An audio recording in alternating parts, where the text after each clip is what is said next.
Gure helburua mugikortasun eta lurralde iraunkorra bermatzea da. Para eso lo más importante es contar con los y las jóvenes.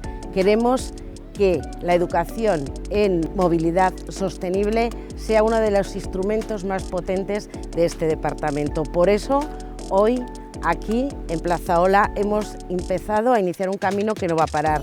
Trabajar en comunidad con esos y esas jóvenes que van a utilizar el transporte público, las vías peatonales y la bicicleta para saber cómo cuidar su territorio, cómo cuidar su salud y cómo moverse sosteniblemente.